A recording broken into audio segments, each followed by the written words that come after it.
Let's get serious for a minute here. And when I say let's get serious for a minute, I mean let's get Sirius serious here for a minute. Sirius is the brightest star in the nighttime sky with a visual apparent magnitude of negative 1.47. Of course, Sirius is very interesting, especially when you start studying the elite and you start studying the secret societies and various tribes and religions. You'll find it. Almost everything revolves around the Sirius star system, and that's one of the main things that you start finding out is that what we are told oftentimes is sun worship, and what you see as you depicted as sun worship in Egypt and the rest of the stuff is not that bright star that you think is the sun. That's, of course, what these gatekeepers and whatnot want you to think. They don't want you to know that everything revolves around Sirius. Of course, if you look in like the Quran, it talks in the Quran about how Allah came from Sirius. I mean, goodness gracious, I found that out just a couple of weeks ago, and that was mind-blowing to know that, to see all this, everything that revolves around that. So let's talk about that here. It is located in the constellation Canis Major. Sirius can be seen from almost every inhabited region of the Earth's surface. Those living north 73.284 degrees cannot see it, and in the northern hemisphere, it is known as a vertex of the winter triangle. The best time of the year to view it is around January 1st, when it reaches the meridian at midnight, and under the right conditions, Sirius can be observed in daylight with a naked eye. Ideally, the sky must be very clear with the observer at a high altitude, the star passing overhead and the sun low down on the horizon. The name Sirius comes from the Latin Sirius. It is situated in the eye of the greater dog Canis Major. Therefore, it is known as the dog star. It's also known as the transition stage, the moving of consciousness from one reality or frequency to another, the spirit of wisdom in Zoroastrian teachings, and the bright radiating one. What to the eye appears to be a single star is actually a large binary star system consisting of a bright white main sequence of a star of the spectral type AB1 named Sirius A, and the faint white dwarf companion of a spectral type DA named Sirius B. Sirius B is invisible to the naked eye. It packs almost the entire mass of our sun into a globe only 4 times as large as the Earth. It's an incredible mass. Sirius B's surface is 300 times harder than diamonds, while its interior has a density of 3,000 times that of diamonds, spinning on its axis about 23 times a minute. It generates huge magnetic fields around it. And that's interesting. We've talked about this lately with these different magnetic fields and electromagnetic energy, and how through the manipulation of electromagnetic energy and fields, one has the ability to manipulate reality. Now, if you go look into the work of people like Dr. Nick Begich, who has done work on in research in the HARP facility, I mean, he's found that amazing things can be done to the human brain by the manipulation of electromagnetic frequency waves. And certainly we know that the HARP facility would be capable of doing that. But,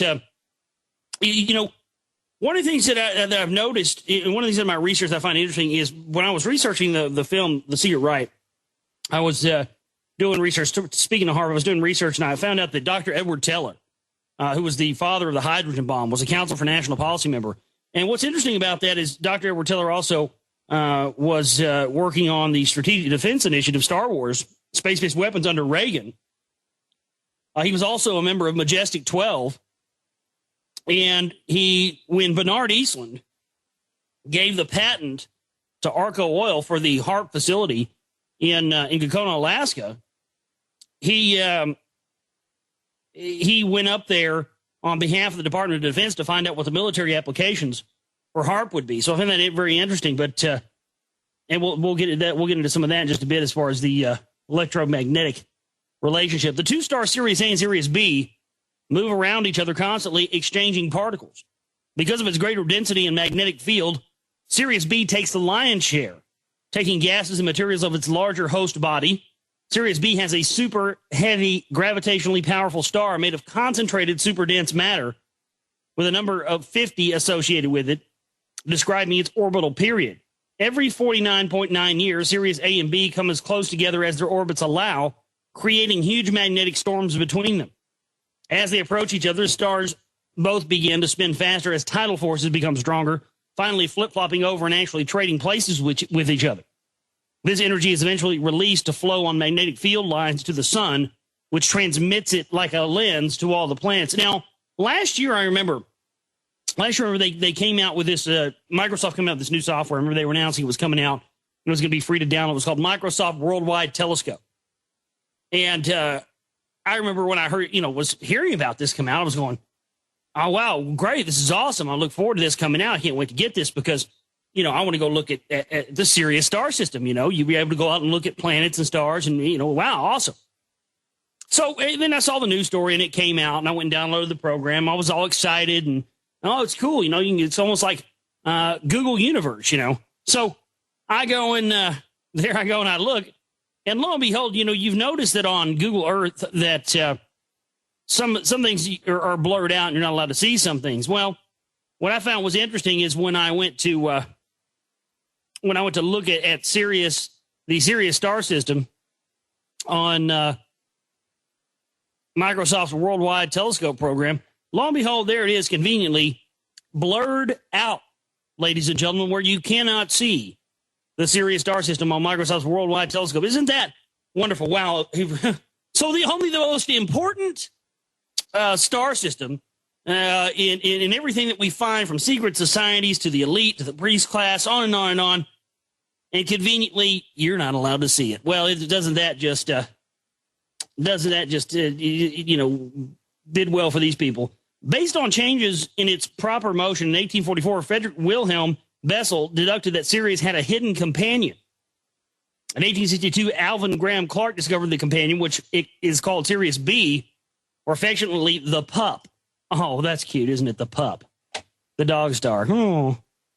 The visible star is now sometimes known as Sirius A. The two stars orbit each other with a separation of about 20 AU over a period of close to 50 years. In 1909, Inhar Hertzsprung suggested that Sirius was a member of the Ursa Major moving group based on the system's movements across the sky. However, more recent research by Jeremy King at the Clemson University in 2003 questions whether that is true, since the two components of Sirius appear to be too young. Sirius is roughly half the age of the other members of the stream, so their common motion is likely a coincidence. In 1915, astronomers at the Mount Wilson Observatory determined that Sirius B was a white dwarf star, the first to be discovered. This means that Sirius B must have originally been by far the more massive of the two, since it had already evolved off the main sequence. In 1920, the first spectrum of Sirius B was obtained at Mount Wilson Observatory. Sirius B, although small and faint and about 10,000 times the dimmer than Sirius A, is extremely dense and heavy enough to exert influence on Sirius A. The pull of its gravity caused Sirius's wavy movement. And so it's interesting. You see some of these pictures, but curiously, some ancient observations of Sirius describe it as a red star. To the Romans, this meant an angry god, and they are known to have sacrificed red dogs to this star. Today, Sirius A is a bluish-white. The possibility that stellar evolution of either Sirius A or Sirius B could be responsible for this discrepancy is rejected by astronomers on the grounds that the time scale of thousands of years is too short, and there is no sign of its nebulosity in the system that would be expected had such a change taken place. Alternative explanations are either that the description of red is a poetic metaphor for ill fortune, or that the dramatic scintillations of the star when it was observed rising left of the viewer with the impression it was red. Well, see, a lot of people believe that it's actually a tri system, and that there actually are three stars, and that one of them is a red dwarf. Now, whether that's true or not, I don't know, but that's what's been theorized. To the naked eye, it often appears to be flashing with red, white, and blue hues when near the horizon. Sirius is the standard star for the color white in ancient China. Multiple records from the 2nd century BC up to the 7th century AD all describe Sirius as white in hue. In the Sumerian civilization, predating the Egyptians, their epic poem, the Epic of Gilgamesh, describes a dream of Gilgamesh where the hero is drawn irresistibly to a heavy star that cannot be lifted despite immense effort. This star descends from heaven to him and is described as having a very potent essence. and being the god of heaven, Gilgamesh had for his companions 50 oarsmen in the great ship, Argo, a constellation bordering Canis Major where Sirius is found. Sirius was astronomically the foundation of the Egyptian religious system. It was the embodiment of Isis, wife and consort of the god Osiris, who appeared in the sky as Orion. Ancient Egyptians called Sirius the dog star, after their god Osiris, whose head in pictograms resembled the dog that of a dog. In Egypt, Sirius shines for the most of the summer, and since it is such a bright star, the Egyptians actually believe that the additional light from the nearby star was responsible for the summer heat. Now, of course, this country, the United States of America, where I live, was founded in July 4th, 1776. And so what happens? What happens right around that time? Well, I was born right around that time in 1976. And so what happens is right around that time when you have, is when Sirius is rising. It's reaching its apex. And so that was why it was important for the Masonic founding fathers to initiate this country in at the time in which they did, right as the Sirius was at its ascension.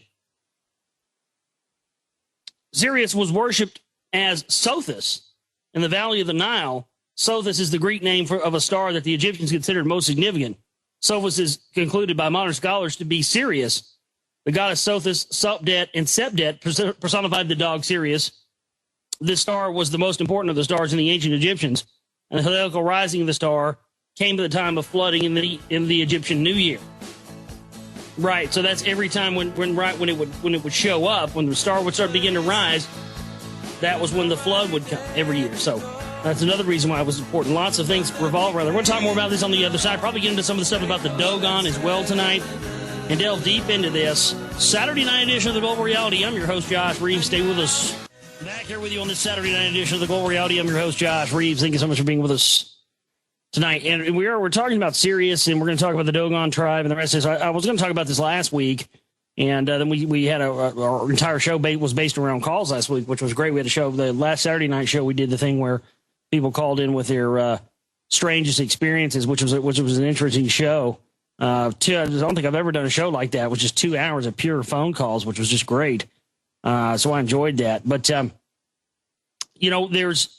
there is this obsession with Sirius. When you start studying the priest class and you go back and you find out these things about how the priest class, especially in ancient Egypt, who told the slaves that the sun was God. Well, meanwhile they had their own trinity of gods, the tripantheon of gods, and that's very important within the Freemasonic lore as well. You've got the Trinity, which is also represented by the Pythagorean theorem. And each part of the Pythagorean theorem relates to Isis, Osiris, and Horus, which also relates to Sirius. And that's why the idea of in these people who there's been such a cover-up, so people don't find out about the triple star system of Sirius, because it does relate to Isis, Osiris, and Horus, which the Trinity has also been represented in various ways. You'll see it as you'll see it in the Masonic lore as Jabulon, which is Jehovah, Baal, and Osiris. But it's still the same thing. It's still the Trinity. Don't get that confused. You'll also see it in the term Israel. A lot of people forget that. Israel, Isis, Amun-Ra, which was the monotheistic sun god from the 20th dynasty of Egypt. That's why you see Hebrews and people that are Jews are into the monotheistic thing. They don't believe in Christ as a Savior, believe in the one God. That's where that comes. So you have Israel, which means Isis, Amun-Ra, and of course the Elohim, the ones that came down and mated with the daughters of man. So you have this Trinity represented there, and it all goes back to, in the end, to Sirius. So you see this extensive obsession with Sirius, and we'll talk some about Robert Temple's book in just a bit. They have. Well, they say they have. There's a lot of people that say they have found the third star, but then there's other people that poo-poo and say they haven't. So I don't know. You got to look into it and find out for yourself with belief. I'm not here to tell you it's true or it's not true. I'm just telling you that that I believe from what I've looked at, because there are people, they found this other red, what they say is a red dwarf. That's what they call it. Is in a lot of people believe it's a 3-star system. But it seems to be there's been a massive cover-up to hide that. But it does match with what we know about how the trinity of gods that the priest class has always worshipped is how it relates to the Sirius star system. So that's very interesting. But, there's a great book called The Sirius Mystery by Robert Temple. If you never read the book, check it out. Of course, Robert Temple is a high-level Freemason. But his information is good, but I still don't think he's given us the whole story. But none of these people ever do. I mean, that's why you have to do your own research and not look at any of the work of these people. That's why. But they always have one figurehead, folks. And you'll notice, I notice that the people in the Council for National Policy do this as well with their slower level issues. But there's always one figurehead. You'll have, you'll have somebody like Zechariah Stitchem with the Sumerian stuff, and then people think that that's all there is. And when you start looking into, they go, "Oh, you're into that Zechariah Stitchem stuff." No, I don't like Zechariah Stitchem. He's a gatekeeper. In fact, I've got information that he's a CIA asset and has been from the jump. I've gotten that information from people who have confirmed that. But, all these people, Ami Zawas, the Egyptian guy, there's all these gatekeepers, and they're there to keep you from ever finding out what the true story is. But we'll talk some about Robert Temple's Sirius mystery in just a bit, and talk about some information pertaining to him. Sothis and her husband, the god Sa, came to be viewed as manifestations of Isis and Osiris. Now, of course, you've had in the tripantheon, in the trinity of gods that relate to Sirius, you have Isis, Osiris, and Horus. Now, Horus, of course, was the son of Osiris and Isis. Now, isn't that interesting? When you look at all of this, yeah, exactly. Why is Stitchem the only one that's translated the Sumerian text? That's a good question, isn't it?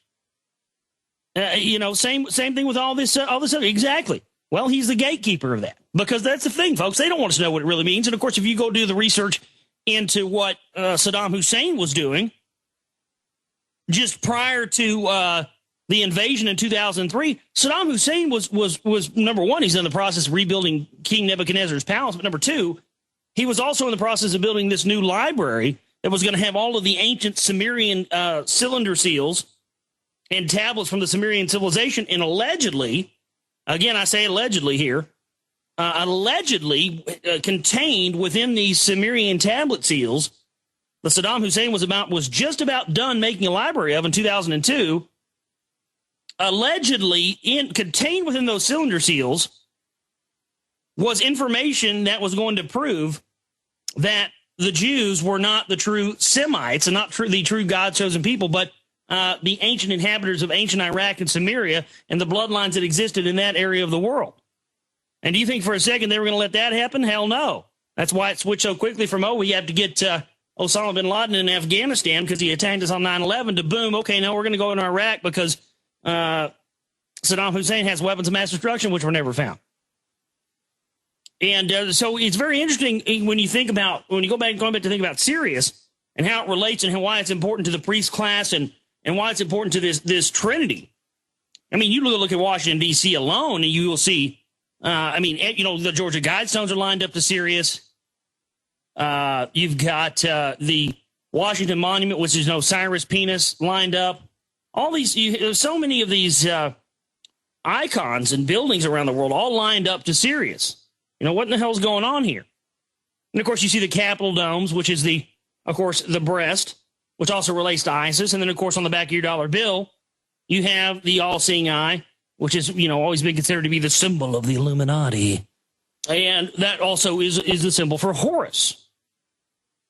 So it's very interesting that Sothis, which is also known as Sirius, and came to be viewed as manifestations of Isis and Osiris. She was represented as a woman with a star on top of her headdress.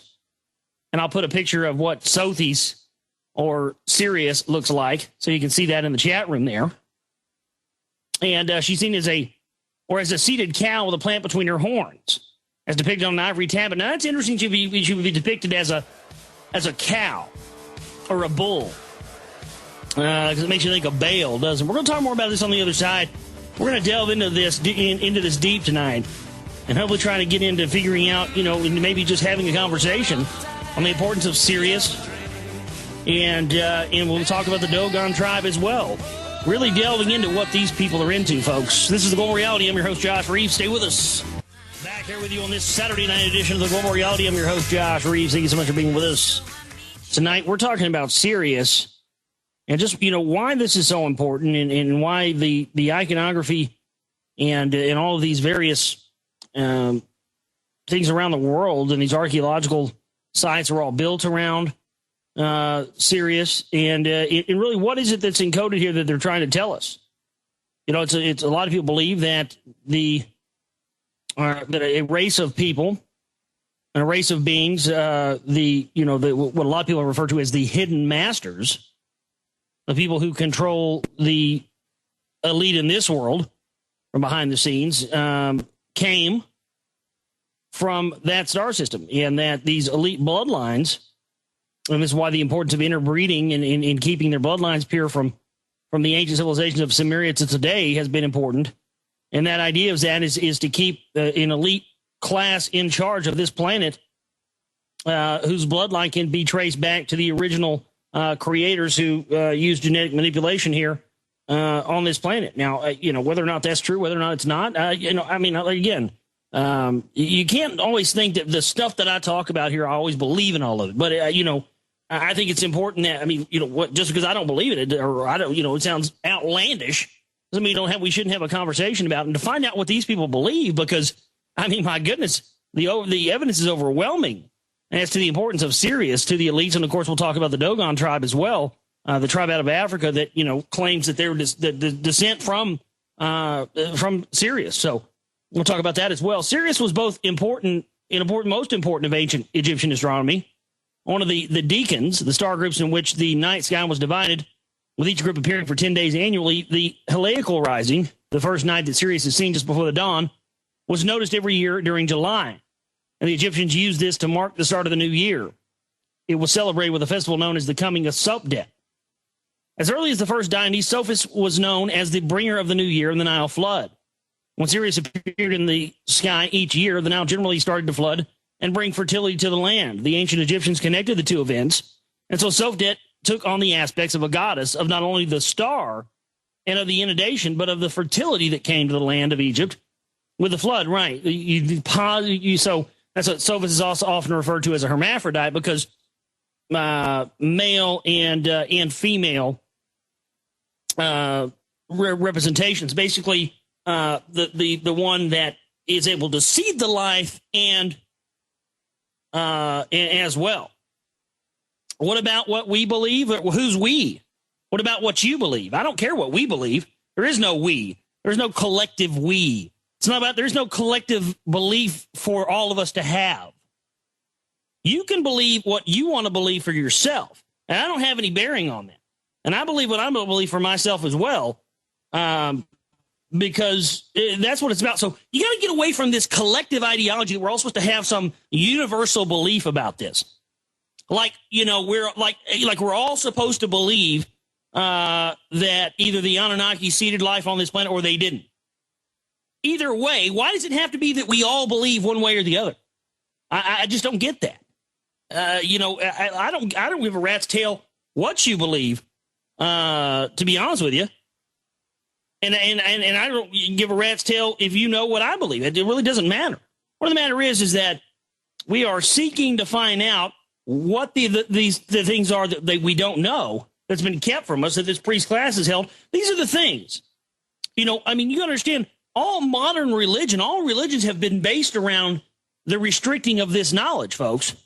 When you start to get in and you start to find out, you start to understand that the lies that we've been sold with these watered-down versions of truth through religion come from the restriction of this knowledge and the knowledge of who the true creators really are.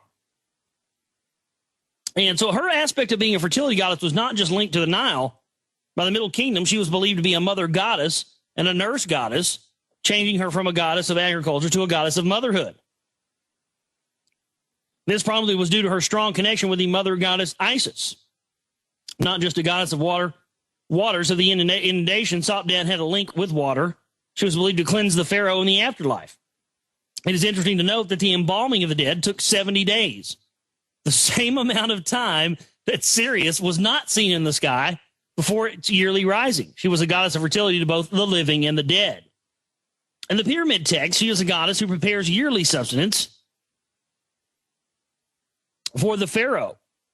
In this, her name of Year, she is also thought to be a guide in the afterlife of the Pharaoh, letting him fly into the sky to join the gods, showing him goodly roads to the field of reeds and helping him become one of the imperishable stars. She was thought to be living on the horizon, encircled by the Duat. In Egyptian mythology, the Duat is the underworld, where the sun god Ra traveled from west to east during the night, and where he battled Apep. It was also the place where the people's souls went after death. The structure of the Duat and the dangers faced there by dead souls are detailed in such texts as the Book of the Gates and the Book of the Dead. The most famous scene from the Duat is the weighing of the heart, in which the dead were judged by Anubis, whose father represented Ma'at, the goddess of truth. Souls which were weighed down by sin were eaten by Ammit. It was not known whether a sinner's heart is heavier or lighter than a feather, only that to be accepted into Arayu, the heart must weigh the same. In the pyramid text, paralleling the story of Osiris and Isis, the Pharaoh was believed to have a child with Sobdet. Your sister Isis comes to you rejoicing for love of you. You have placed her on her your phallus, and your seed issues into her. She is being ready as Sobdet, and Horus Sobdet has come forth to you as Horus, who is Sobdet. So you see this. So you see this idea where,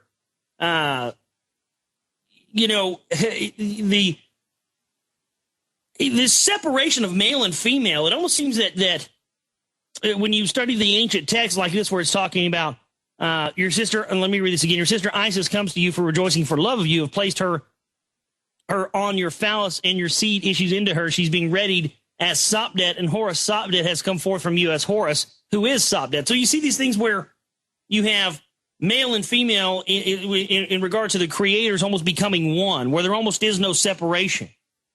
And almost that separation between male and female doesn't happen until it occurs in the physical realm here on this planet, on Earth. It's very interesting. You see that quite a bit. And that's, again, why when you look into things like the goddess worship, and you look at some of this stuff, Guyman, don't crack me up, please, on air. It's, yes, alien erotica right here on the global reality. It's going to get hot. But really, when you look at Columbia, and you look at Minerva, and look at some of these things, these representations of the goddess statues, Columbia, well, that's why they look like hermaphrodites. That's why they have these male and female attributes to them. That's why. And so Sobdet was believed to be the wife of Sa, the star of Orion, and the mother Sobdet. She was also thought to give birth to the morning star Venus. The Pharaoh being described as the father in the pyramid text, she was linked closely with Isis, just as Sa and Sobdet were linked with Osiris and Horus in the lamentations of Isis and Nefertiti's for Osiris. Isis called herself Sobdet, saying that she will follow Osiris in the heaven. Sobdet was also connected to the goddess Setet Abu, Elephantine. She was also given a masculine aspect. See? So why is it that they have this dualistic aspect of their personality? That's very interesting in itself. We'll talk more about this on the other side. We're talking about Sirius, Egyptians, Freemasons, the Dogon. We're going to talk about all this tonight, right here on this Saturday night edition of the Global Reality. I'm your host, Josh Reeves. Stay with us. Back here with you on this Saturday night edition of the Global Reality. I'm your host, Josh Reeves. Thank you so much for being with us tonight. We're talking about Sirius and we're really in the Dogon tribe and Egypt and all this stuff, and really how it relates, because, again, this is what we get into when you start to study. I mean, I got into all this stuff from going back farther and farther and farther and studying, just my initial thing was always trying to find out what the elite were into. That's how I got into the whole priest class thing, was really a lot through my research into the Council for National Policy, and going back deeper and deeper and deeper. And that's what we're going to get into in volume 2 of The Secret Right. You can go to secretrightmovie.com right now and order your copy of my new DVD, the newest volume 1, which has just now come out.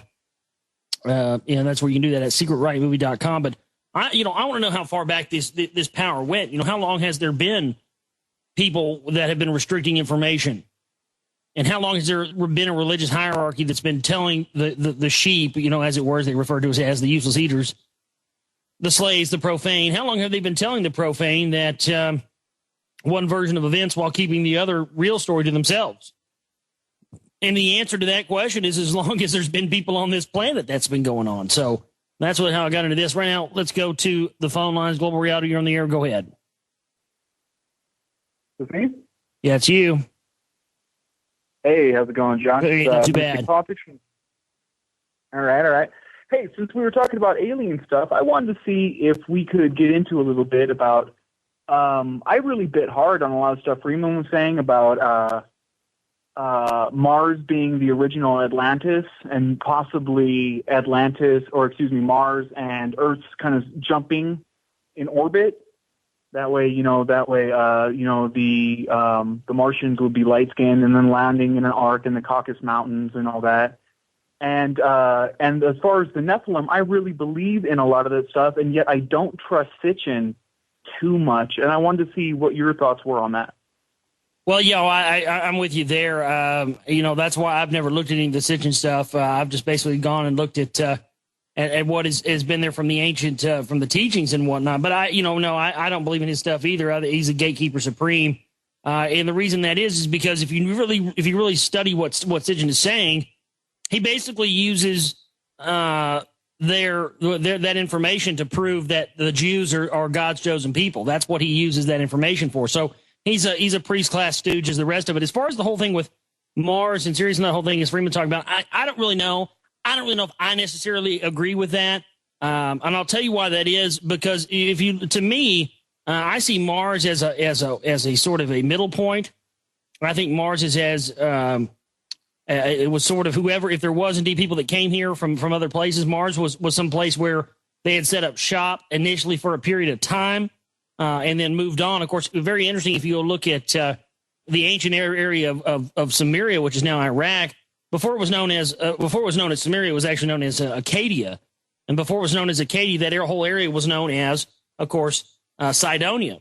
And it's also coincidentally enough, as everything else is that they're into, it's located on the 33rd parallel. Well, what's interesting is that the place on Mars where the alleged face is located and these pyramid structures are located is also on the 33rd parallel on Mars, and also is also by coincidence named Cydonia. So what I look at when I see that stuff is I see it as sort of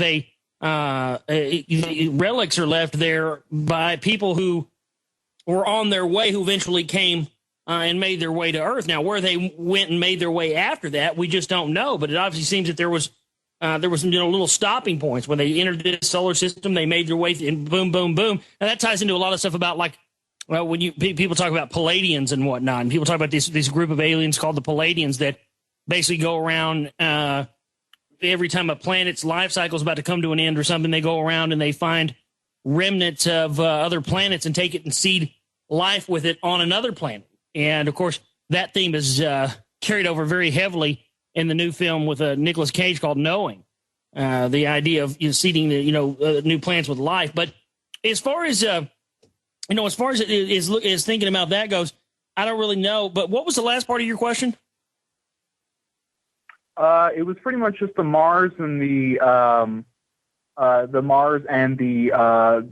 going off of the ancient Sumerian stuff for the reptilium or the Elohim or the Nephilim. Oh, right. Yeah. A lot of that stuff. Yeah, a lot of stuff gets confused. I think here's the thing: is that when you look at some of these, serpent iconography is littered around the planet. Now, I don't necessarily believe that Dick Cheney and George W. Bush and these people that are of the bloodlines shapeshift into reptiles behind closed doors. But I do think that my personal belief is that, look, we're so limited in our scope of understanding. We see ourselves, humans, as being the only thing on this planet that has consciousness and is able to talk and communicate in the way that we do. But that's the whole thing is, go study the Temple of Hathor at Dendera in Egypt. I mean, this is this giant temple that was built in tribute to some sort of deity that supposedly has dominion over our Milky Way galaxy. There's pictures in there of these giants. The thing is built to house giants. I mean, if you look at the pictures of the Temple of Hathor, a person standing inside this thing looks, 2 inches tall in these ceilings. It was built. This thing was built, to the scale to house giants. There's no other structure in Egypt that's like it. And inside of it, they show these giant people that look like humans that are giants working next to smaller people that are wielding these giant technological devices that have snakes that come out the end of them. And basically it's like a flower bud. Then the flower buds, and then an upright snake or uraeus comes out of it. So I don't doubt that there was probably people in the past that had consciousness in the way that humans have, that took on the form of what we believe to be animals, people that look like lions or people that look like snakes or anything else. And these people, had high technological advancements and were able to basically take their DNA and crossbreed it with DNA from things that were found locally. So certainly, when you look into the Sumerian text and they talk about the Caucasoids and this white-skinned people that lived up in the Caucasus Mountains region, and how they used the most amount of their DNA and crossbred with these white-skinned people, the Caucasoids, to create the Caucasians. And these were the ones they put in positions of kingship in ancient Sumeria. And then this is why these bloodlines have tried to stay pure from throughout history. And of course, they spread out throughout the world, and they spread into throughout Europe and through Germany and through Rome, and then on up into Europe, and have now proceeded their conquest around the world. But I think that it's very interesting to me when you look at this stuff and you start to find out, is it a coincidence that it talked about putting these white-skinned people, the Caucasoids, made with the most of their DNA, and they put them in positions of kingship, and they were called the demigods. That's what the priest class, the original people that were created and put in positions of kingship in Sumeria, they were called the demigods, because they were considered to be just a bit below the actual gods. So, I just find it very coincidental you would have people that their bloodlines are important today, and all these same people are in charge. And these ancient texts talk about, them creating them, putting them in the positions of kingship, and why they look down upon us as not being, pure. I find it hard for that to be a coincidence, Everett. Mm-hmm. I got you. All right, well, I appreciate you. Hey, take care, man. I got to go break. Second hour around the corner, folks. This is the Global Reality. Stay with us. Back here with you on this Saturday night edition of the Global Reality. I'm your host, Josh Reeves. Thank you so much for being with us tonight. Glad you all could join us here, and we're getting into some interesting information tonight. Sirius, extraterrestrials, the Dogon tribe, all of it. We're just going to get into all this. I had a ton of news here tonight, but you know what? F the news for now. Let's just get into this stuff and go to very interesting information. But you also do have one of them following us for you as well, 512-904-8014. And if you do happen to call it, just give me a minute to go to you, because if I'm in the middle of talking about something, it may make you sit there for a minute. But I will get to you. But we are back here. And don't forget, my newest film, Secret Right Volume 1, is now out. And you can get that at secretrightmovie.com. That's www.secretrightmovie.com if you'd like to get a DVD from us and help support our work. Yeah, it's very important information to get out there and to understand and to bring more into the fold and more into the language of this sort of research and work. So there you go. So we were talking about, before the break, we were talking about Sirius and how it relates to Egypt and whatnot. Well, let's talk about a bit about how where Sirius has shown up in other civilizations other than just Egypt. The Dogon described this star specifically as having a circle of reddish rays around it. And this circle of rays is like a spot spreading, but remain the same size. The Dogon are a West African tribe who have known about and worship Sirius A and its twin invisible star Sirius B for the past 5,000 years. They have also been aware of the planets circling the sun in elliptical orbits, the four moons of Jupiter and the rings of Saturn. They say that Sirius B is immensely heavy, invisible, very small, yet extremely powerful. Their understanding of the two stars' orbits coincides exactly with modern astronomical findings, yet was arrived at thousands of years before it was scientifically proven. How do you explain that? Can somebody please tell me that? Because you can strip all of this stuff away. Really, to me, you can strip all this belief system stuff away, and I believe that or I don't believe that. Well, first off, number one, and I've talked about this extensively over the past several weeks on the show. Anybody who starts talking in absolutes, I think talking in absolutes is dangerous. When when the moment that you say, well, I would never believe that. That's not true. It's absolutely not true. I see so many people all the time. It's absolutely not true. The Anunnaki aren't real. It's absolutely not real. I know for a fact they're not real. Well, how do you know? Where's your proof? Well, I don't have any. Well, it's the same thing somebody says when they say, well, the Anunnaki or whoever, I'm just giving an example of that, or whoever are absolutely real. Well, where's your proof? Well, I don't have any. Well, okay, neither one of you then. So the absolute non-believer has no proof, and the absolute believer has no proof. So where does that lie? Well, that again, somewhere in the middle of that where you just have to say, okay, we don't know. But look, strip all that away for a second. Strip all that away for a second and think about this. The Dogon knew 5,000 years ago about these orbits, and they knew about the rings of Saturn, and they knew about the 4 moons of Jupiter. 5,000 years ago, folks, long before science. Where'd they get that information? How'd they find that out? And you can go, to people now, to the Dogon tribe now, and they will point to Sirius, and they will say, we came from there. So, I mean, you strip all that away, folks. You strip away your belief systems and everything else, and you boil it down. You've got people that have been on this planet for 5,000 years that have had this information long before science ever proved any of it. I think that's very telling. I think that's, that right there should be a reason for you to be interested in this stuff. They also claim that a third star, the Emma Ya, the sorghum female, exists in the Sirius system, larger and lighter than Sirius B. This star revolves around Sirius A as well. And that's where the original information for it being a 3-star system came from the Dogon.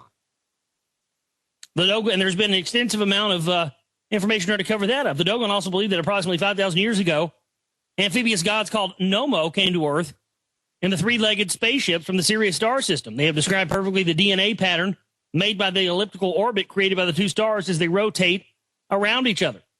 They believe Sirius to be the axis of the universe, and from it, all matter and all souls are produced in a great spiral motion. Well, that's interesting. And that's why when you look at how, the Trinity, the Tripantheon, as we talked about earlier, Osiris, Isis, Horus, or Jehovah, Baal, Osiris, or Isis, Amun-Ra, Elohim, pick one. It's all representative of the same thing. That's why it's very interesting. And that's why when the light bringer, when you read about in Freemasonic, what about Lucifer, the light bringer, and Lucifer relating being Horus and then coming from Sirius, the Dogon believe that Sirius is the axis of the universe, and from it all matter and all souls are produced.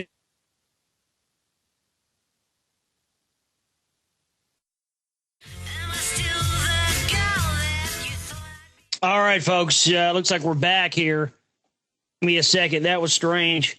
I was sitting there talking. I wasn't doing anything on my computer. All of a sudden, I had a blue screen of death. And my computer completely crashed. Now, this computer is only about a year old. It's a quad core, 4 gigs of RAM, and I don't know what could have happened. I feel like I got hacked. That seemed like a hack. I think somebody wasn't too happy about what I was just talking about with what I was about to say. But thank God I know what I was about to say. That was odd. I've never seen that happen. There was a loud pop in my headset too. It was strange. It was a loud pop and then everything just died. So I guess we're back here on the air. So give me just a second. Hopefully I didn't lose all my stuff that I had up on my browser. I got to bring everything back up. I don't have anything here on my screen. So bear with me for a second as we're back, but I wanted to jump back on the stream as quickly as I possibly could so we didn't lose listeners. But, as I'm trying to bring this back up, and I remember right where I was at. And so with this, when you look into this stuff with the Sirius star system and you start to understand this Tripantheon and how the Dogon believe that, being the spiral center of the universe where, souls originate from, that's very interesting. it's almost as if that's what we've been told through religion heaven is, about heaven. And actually how it relates to this system where, you know, if you were to go there in a physical body, you wouldn't really see anything. But how, you know, there's etheric energy and soul energy exists and comes from the Sirius system. So that's the end of it. So give me a second here just to bring everything back up. It was wild. Never have seen anything like that. I don't understand what, can't imagine what would have given me a blue screen of death like that for just to have a complete system crash, but just totally odd. Wow. Everything's coming back up here. I hate when this happens. All right. Yeah, okay. Now we're coming back up. Oh, I'm sorry about that. I apologize. I don't know what in the heck could have caused that. Very strange. Says it, yeah, it just says that you received a message from because a hardware device's driver-related software has caused a blue screen error. Who knows? But nonetheless, let's continue here. The Dogon believe Sirius to be the axis of the universe. And from it, all matter and all souls are produced in a great spiral motion. Now, isn't that interesting? It would be a spiral motion, much in the same way of the double helix. In Greek mythology, Orion's dog became Sirius. The Greeks also associated Sirius with the heat of summer. The name Sirius is often translated to the scorcher. In the Quran mentions Sirius, that he is the Lord of Sirius, the mighty star, and that he it is who is the Lord of Sirius, and that he is the Lord of Sirius. And also, they don't mention here that it does say that Allah came from Sirius. And of course, you know, you said you've got the Order of the Eastern Star in Masonic lore. You've got, you know, the three wise men following the Star of Bethlehem. Now, how did the three wise men know? How did they know that there was going to be a virgin birth, the coming of the new Messiah? How did they know that there was going to be a virgin birth there by following this star? Because, folks, they were the priest class. They knew that there was going to be. Oh yeah, that's a good point. Very well could have been a denial of service attack on my router. Yeah, you're right. Very well could have been. That was the way it was odd, though. But they knew full well that there was going to, you know, come on, folks, virgin birth. What do you think that is? That's code for genetic manipulation. Have you not figured that out yet? Artificial insemination. So they knew full well of this. That's why, and they knew that energy and that soul energy that was going to be inhabiting in that body was coming from that area. That's what they knew. Because again, all these are reincarnations of the same thing. You know, you go back and you study Ea. Old Testament prophecy told them, yeah, I don't believe that. If you believe that, go right ahead and believe it. But you go back and you study the original secret society, the Brotherhood of the Snake, the Brotherhood of the Serpent, and Ea, whose father Anu. Of course, Anu Naki means the princes of the gods, the one true God. And of course, Anu, his son Ea, or also known as Enki, was said to have had compassion for man and set up this original secret society to teach mankind that we're all spirits inhabiting their being enslaved in physical plane bodies and being used for slavery, and that we're all capable of, he wanted to teach mankind what we're here for, what we're capable of, where we came from. And of course, this information was found out by the priest, and he was banished to reincarnate here in fragile human bodies. Jesus Christ, Quetzalcoatl, Enki, on and on and on. All these messianic people, all reincarnations of the same original energy that wanted to teach mankind who they were. More on the other side, folks. This is the Global Reality. Stay with us. Back here with you on the Global Reality on this Saturday night edition of the show. I'm your host, Josh Reeves. Thank you for being with us tonight. Don't forget, I think as far as I know, there's going to be, from what Dogon said, there's going to be there will be a live Oracle Unplugged tonight following this program at midnight Central Standard Time tonight. So there you go. You can go and check that out if that's where if you're interested to do so. It's there. Oracle Unplugged is always a bunch of hosts get together and just throw it down for a couple hours. But tonight we're talking about the Sirius star system and how the various things that it relates to. And I'd like to read more about the Dogon. The primitive culture of Dogons is the most fascinating discovery for modern man. For this culture of simplicity, untouched and unknown until recently, might hold the keys to unlock the mysteries of modern-day man. He has roots in religion. Sometimes if you can't solve the mystery on one end of the spectrum, it's suggested to try it from the other end. And the Dogons is definitely the opposite end of the spectrum of modern-day man. Taking this into account, let's take a look at the Dogons and their beliefs. The Dogon culture, untouched by the influence of modern religion, still live by the words of their ancient ancestors, abiding by a tradition that has been passed down to them by spiritual guides and teachers that came from the stars called nomos. Although modern-day theologians would like to sweep this under the rug, the story is out and is here to stay. Unfortunately, there are only a few that are aware enough to believe and understand the significance of this ancient and primitive tradition.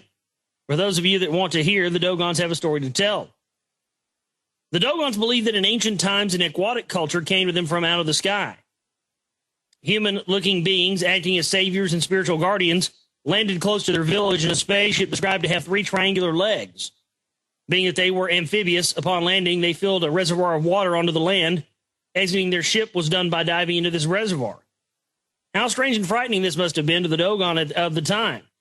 After the initial arrival, the Dogons realized that much like our amphibious creatures today, the nomos were able to adapt to both environments.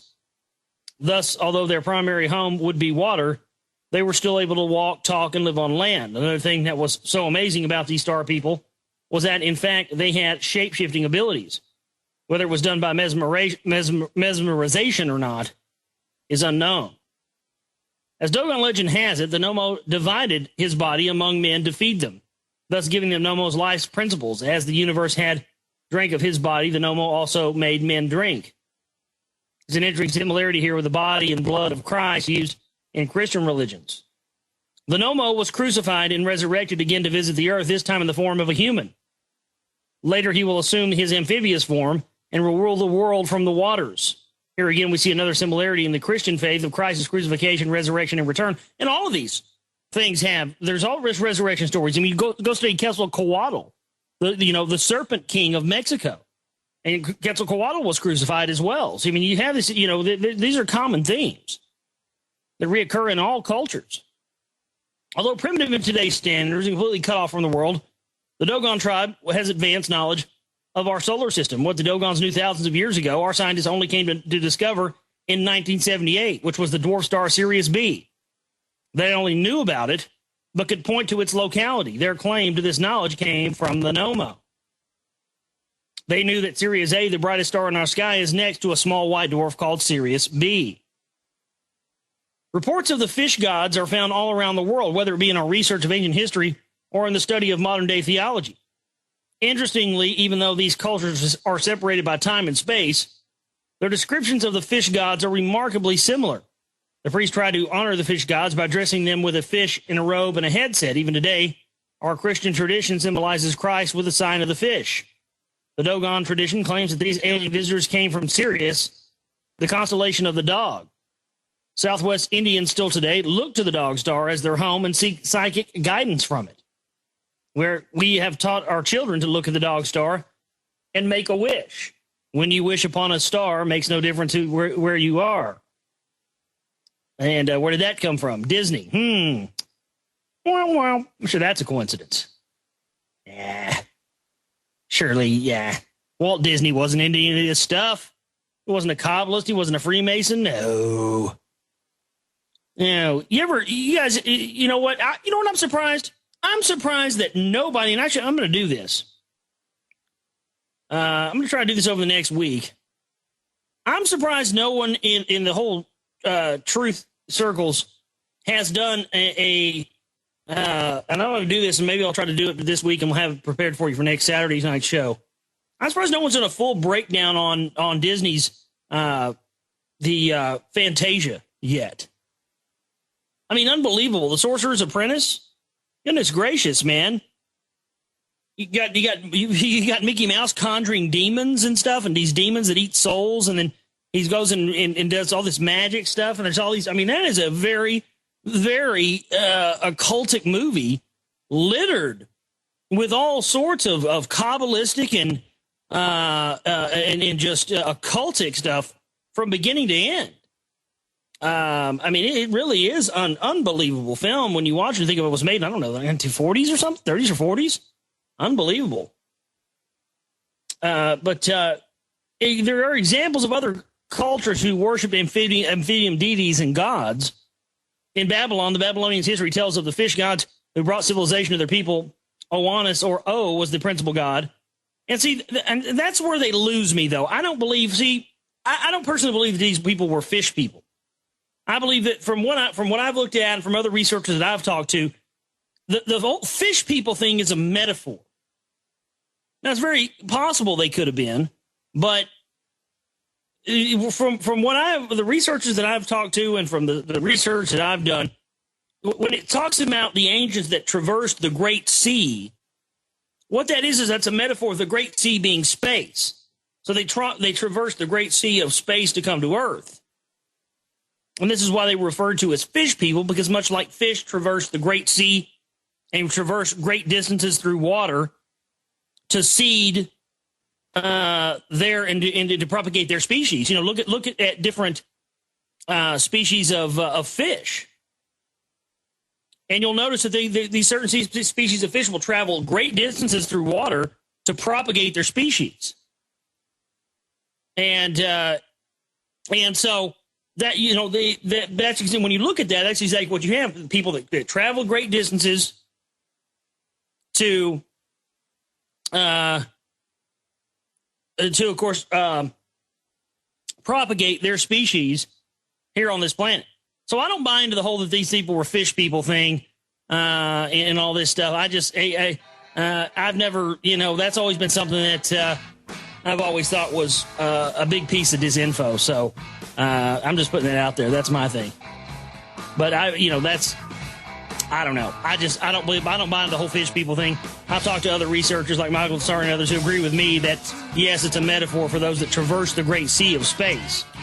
So, no, water is an analogy for space. Space is not an analogy for water. It's really the other way around. More on the other side. This is the Global Reality. Stay with us. Back here with you on the Global Reality on this Saturday night edition of the show. I'm your host, Josh Reeves. Thank you so much for being with us tonight for the broadcast.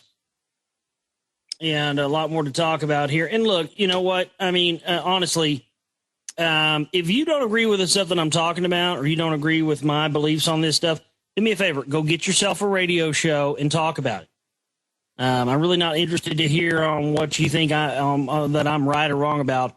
When I'm really strictly not really right or wrong about anything, I'm just relating information to you. Now, if you don't believe it, or you have other beliefs on that, that's fine. I stated that earlier in the show. I mean, I'm just so sick of this. Where people, you know, the bottom line of it is, you don't know it any better than I do. So if you want to try and argue with me about your point or something like that, you know, I mean, look, I don't believe we came here from friggin' fish people. I believe it's more likely that a race of people that had highly advanced technology came here and took genetic material from things that were available on this planet, took genetic material from themselves, crossbred it, and made the humans and Homo sapiens as we know of. That's why there's a missing link. Evolution and all that crap, don't fall into that Darwinian eugenics trap. You know, survival of the fittest and the whole, that whole end of things. I mean, the whole bottom line of it is that, well, I'll tell you how we know. I'll tell you how I know. I guarantee you how I know we didn't evolve from friggin' apes, because all that crap came from Darwin. And Darwin was a eugenicist. I mean, wake up and figure this out for yourself. You know, that's the bottom line. But I think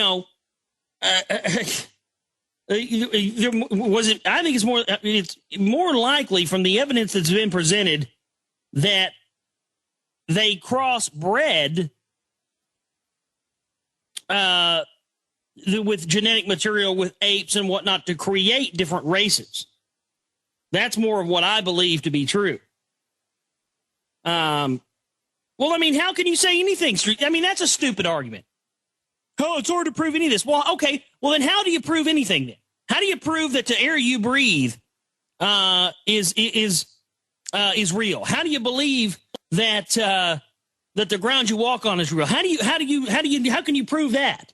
How can you prove that anything that you see right now in you is real? How can you prove that the chair you're sitting in is real?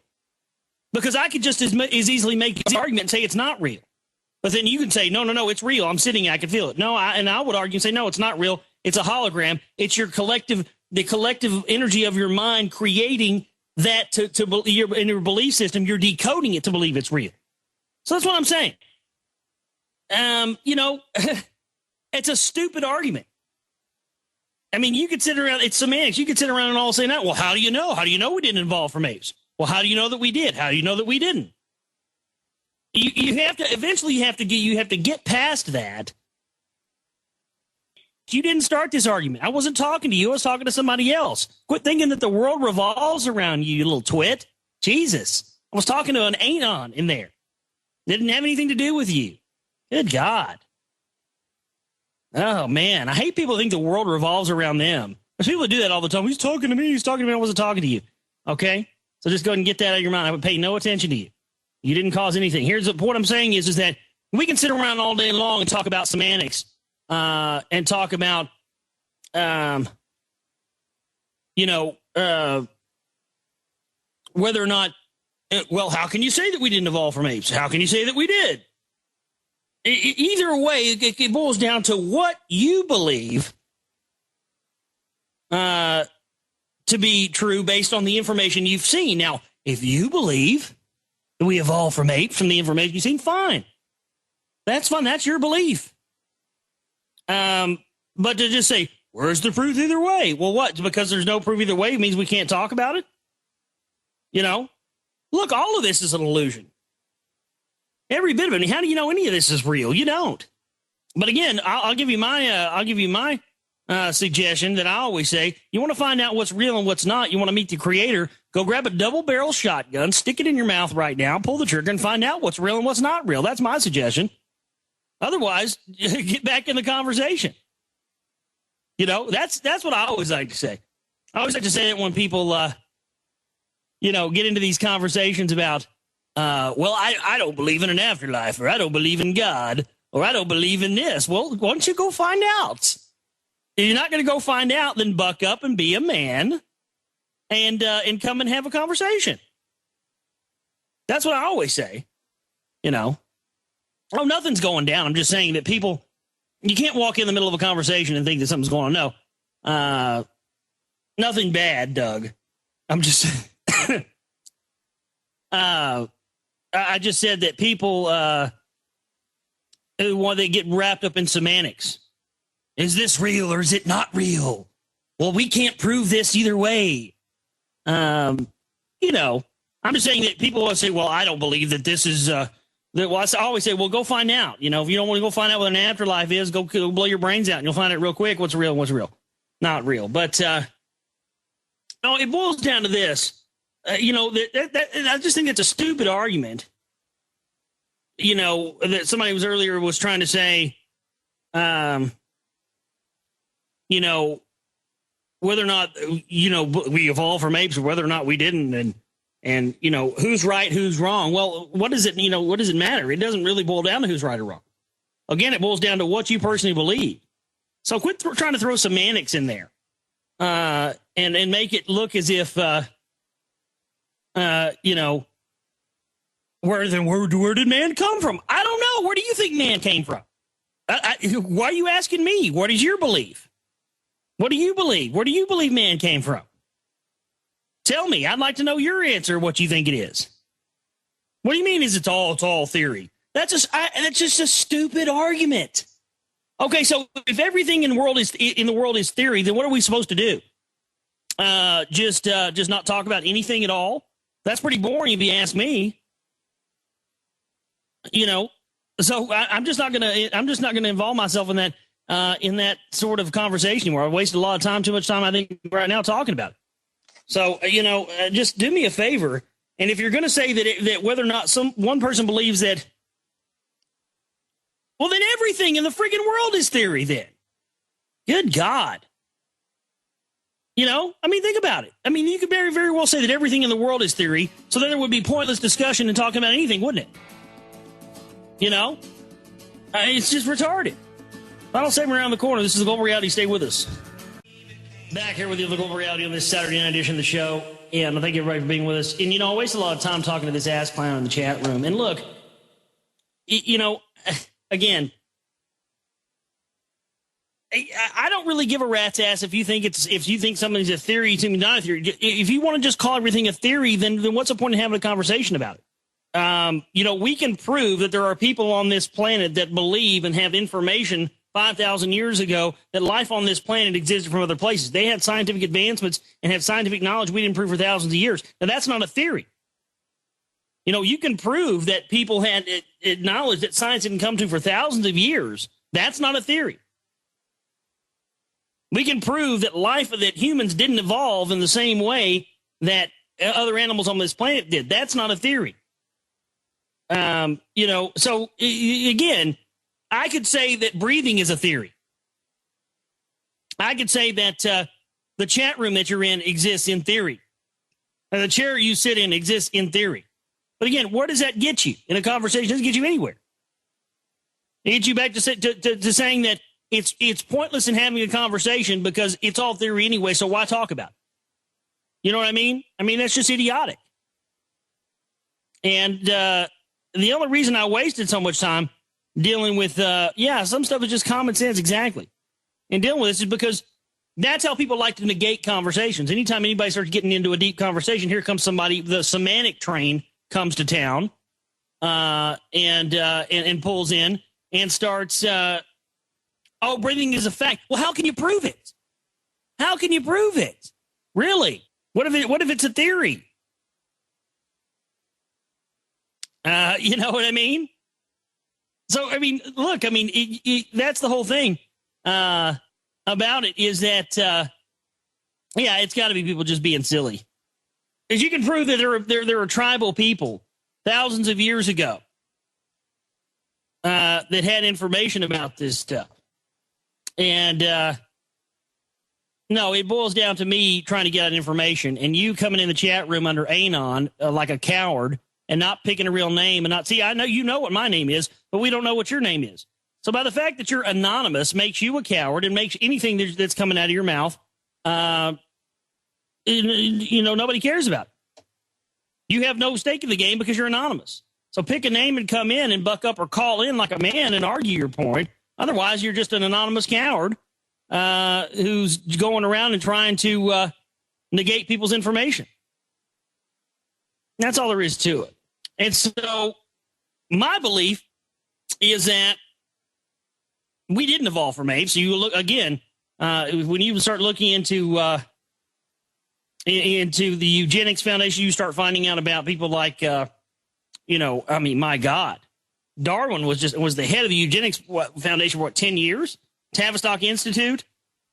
And so all these ideas from the Tavistock Institute and the rest of this stuff that we've been told through National Geographic and the rest of this stuff for years has been working on behalf of Tavistock. That's where all of this man evolved from ape stuff came from, period.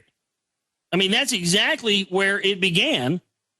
Again, look, I'm just saying that, yes, I agree with that, Guyman. It is totally a theory. I'm not going to say what it is, but yes, I would agree with that. It is a theory. A theory never mind. I'm not even going to say it.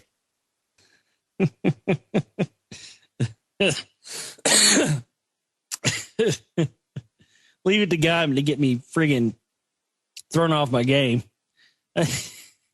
No, look, it boils down to one thing. If you believe, again, personal beliefs, you have a responsibility to take information and look at it from an objective point of view, and then decide for yourself what's real. I mean, I don't get up here and tell you what my beliefs are and talk about information, trying to convince you that that's how you should think. And personally, I believe that life on this planet was seeded from advanced beings with advanced technology that came from other places and used genetic material from themselves and crossbred it with genetic material on this planet to create Homo sapiens. And that they did put an elite priest class and an elite class of bloodlines that have been interbreeding from the dawn of time and are now manifested themselves into this elite that are setting up a new world order that we talk about. I believe that. Now, if from going on 17 years of research, that's what I believe. Now, if you don't believe that, then that's fine. It doesn't mean that you are more right than me or I'm more right than you, because that's the conclusion that I've come to from what I've looked at. It simply means that that is what I have looked at, that's what I've found, and a lot of other people have found that by looking at their information as well. But again, what starts to happen is that anytime you start talking about information or getting into areas of things that question people's belief system and questions people's, their whole understanding, then you better not talk about that. Better not talk about that. And again, who were they created by? I don't know. Figure it out for yourself. Why are you trying to rely on me to tell you who I believe these people are, what they look like, where they came from, anything else? I'm telling you from all of the information I've looked at from years of studying secret societies, the priest class and everything, Sirius plays in heavy. And that's my belief. I mean, when you look at from the Egyptians to the top of the priest class to on and on and on, we see that there is a heavy body of evidence that points in the direction that whoever or whatever seeded life on this planet and whoever or whatever our souls are came from that star system of Sirius. Now, is that where your soul or your etheric being or energy goes to after your body, if your soul leaves your body, your physical body? Very well could be. So that's the whole thing. I'm just here to tell you how I'm looking at this stuff from what I pulled together and from looking at it. And it doesn't have to be anything that you agree with. But, just to say that, okay, the man evolved from apes, that's a theory. Man was seeded on life from other planets, that's a theory. So because they're both theories, then let's not talk about it. Well, screw that. We're never going to get any farther. Are they interbreeding because they have a different DNA than us? Very well could be possible. I can't say absolutely that is a fact, but I will definitely say that is a distinct possibility. It's very interesting. They want all this information on us, right? They want our DNA database. They want everything on us, don't they? But we weren't allowed to have their DNA, are we? I mean, let's get some independent analysis on their DNA and see what's going on. It'd be very enlightening. Folks, that's our show. I want to thank everybody for tuning in. SecretRightMovie.com if you want to get a copy of my newest film, The Secret Right. They're shipping out now. My name is Josh Reeves. I love each and every one of you. We'll see you back here Monday, 11 to 3 Central Standard Time for the show. You guys have a great weekend. Take care.